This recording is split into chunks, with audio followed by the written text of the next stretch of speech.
दोस्तों आज हम बात करेंगे कि अटल की बीजेपी को क्या हो गया। जी हाँ, आपने सही सुना। अटल मीन्स अटल बिहारी वाजपेयी, जो कि हमारे जो है देश के प्रधानमंत्री रहे हैं। और आज का हमारा जो डिस्कशन का पॉइंट रहेगा कि इस उनकी उस बीजेपी को क्या हो गया जिसके कभी प्राइम मिनिस्टर जो है वो अटल बिहारी वाजपेयी थे।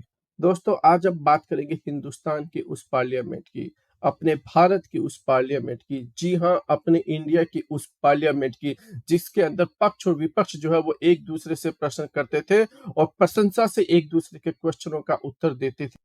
दोस्तों आइए उन पुरानी यादों को थोड़ा सा ताजा कर लेते हैं। लोगों को विन ओवर करने के लिए, संपैथी लेने के लिए, कि नेहरू जी ने कहा था कि अटल एक दिन तुम देश का प्रधानमंत्री बनेगा। आपने कहा था, ये लिखा हुआ है रिकॉर्ड में, आपने कहा था।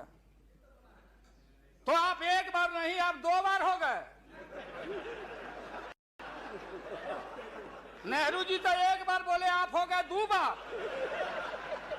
आप तो जान छोड़िए मुल्क का। महोदय दूसरे को आने दीजिए। महोदय ये आपने कहा था, अब अपने हम लोगों ने।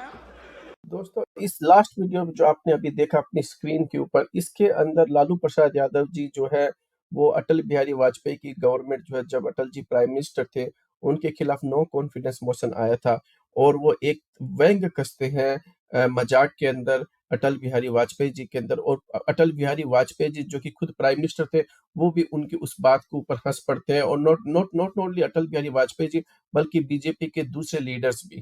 अब आइए देखते हैं दूसरा वीडियो। नहीं करेंगे। साउथ ब्लॉक में नेहरू जी का एक चित्र लगा रहता था, मैं आते जाते देखता था। नेहरू जी के साथ सदन में नोक झोंक भी हुआ करती थी। मैं नया था, पीछे बैठता था। कभी कभी तो बोलने के लिए मुझे वॉकआउट करना पड़ता था।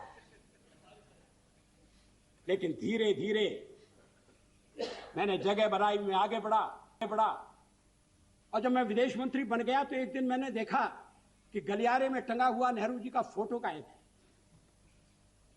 मैंने कहा, ये चित्र कहां गया? कोई उत्तर नहीं दिया। वो चित्र वहां फिर से लगा दिया गया।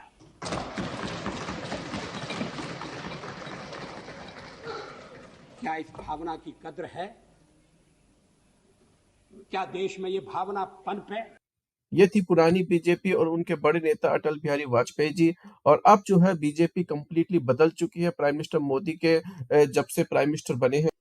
प्राइम मिनिस्टर नरेंद्र मोदी ने जो ओपोजिशन पार्टी का जो नया नाम है इंडिया, उसको उन्होंने ईस्ट इंडिया कंपनी कहा और उसको कहा कि वो इंडियन मुजाहिदीन है। उनको टेररिस्ट से उसको कहा कि इंडियन मुजाहिदीन में भी इंडिया है, तो उसको एक तरीके से टेररिस्ट ऑर्गेनाइजेशन करार दिया। ये एक बहुत ही लो लेवल का स्टेटमेंट है और भारतीय प्राइम मिनिस्टर को ऐसा स्टेटमेंट नहीं देना।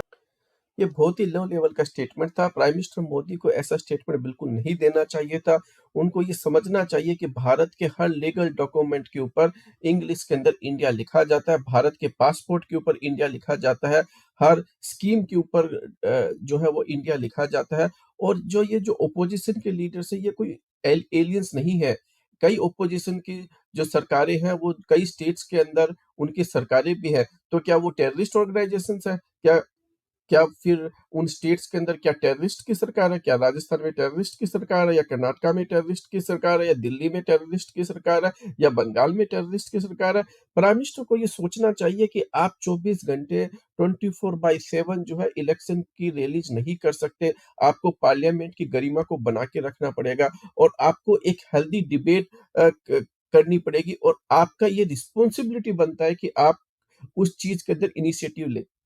प्राइम मिनिस्टर मोदी जो है वो पार्लियामेंट में आने से कतराते हैं और हमेशा जो है वो हमेशा अटैक की मुद्रा में रहते हैं। आप किसी भी बीजेपी के मिनिस्टर को जो है कभी भी किसी भी क्वेश्चन का आंसर आप बिल्कुल सही तरीके से देते हुए नहीं दिखेंगे। वो हमेशा ओपोजिशन पे अटैक करने की कोशिश करते हैं और उनके जितने भी जो आंसर होते हैं वो हमेशा बहुत ही लो लेवल की स्टाइल में या इमेच्योर स्टेटमेंट होते हैं उनके। दोस्तों दोस्तों आज की इस वीडियो में इतना ही। आप बताइए आप क्या सोचते हैं इस मोदी जी के इस कमेंट के बारे में। हमें लगता है कि ये बहुत ही लो लेवल का स्टेटमेंट था। प्राइम मिनिस्टर को ऐसा स्टेटमेंट देने से बिल्कुल बचना चाहिए था। अपनी ओपिनियन जो है वो कमेंट सेक्शन में ज़रूर बताइए और इस वीडियो को ज़्यादा से ज़्यादा शेयर कीजिए और प्रार्थना कीजिए कि हमारे देश की वो ग्लोरी जो है वो वापस आ जाए और पार्लियामेंट के अंदर बहुत ही तरीके से जो है वो लोगों की समस्याओं जो होती है उनके ऊपर तर्क-वितर्क हो।